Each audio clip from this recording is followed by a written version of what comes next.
இந்த வீட்டுல பாத்தீங்கன்னா கரண்ட் பில் அதிகமா வருது. இங்க என்ன பிரச்சனை சொல்லி காமிக்கிறேன். அதுக்கு முன்னாடி இப்ப என்ன லோடு போயிட்டு இருக்குன்னு சொல்லி காமிக்கிறேன். இங்க வாங்க.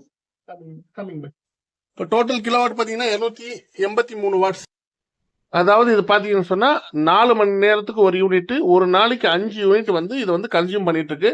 இது என்னன்னு சொல்லி நம்ம மேல போய் பார்க்கலாம். வீட்டில் இருக்கிற எல்லா லோடையும் ஆஃப் பண்ணிட்டோம். வீட்டில் ஆன்ல இருக்க ஒரே லோடு பார்த்தீங்கன்னா இந்த இன்வெர்டர். இது வந்து சோலார்லேயும் வந்து பகலில் சார்ஜ் இருக்கும். தேவைப்பட்ட கரண்ட்ல வந்து நைட்ல வந்து சார்ஜ் ஆகும். அதான் இதோடைய வேலை.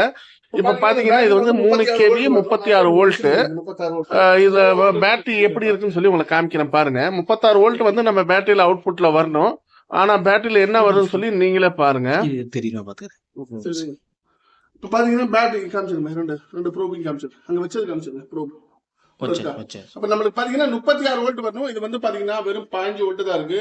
இப்ப 36 வோல்ட் இது வந்தா தான் வந்து இது வந்து கட் ஆஃப் நிக்குங்க. இல்லைன்னு சொன்னா இது தொடர்ச்சியா வந்து பேட்டரிக்கு வந்து சார்ஜ் ஏத்திக்கிட்டே இருக்கும். இதனால தான் வந்து இவங்களுக்கு வந்து கரண்ட் பில் இங்க அதிகமா வந்திருக்கு.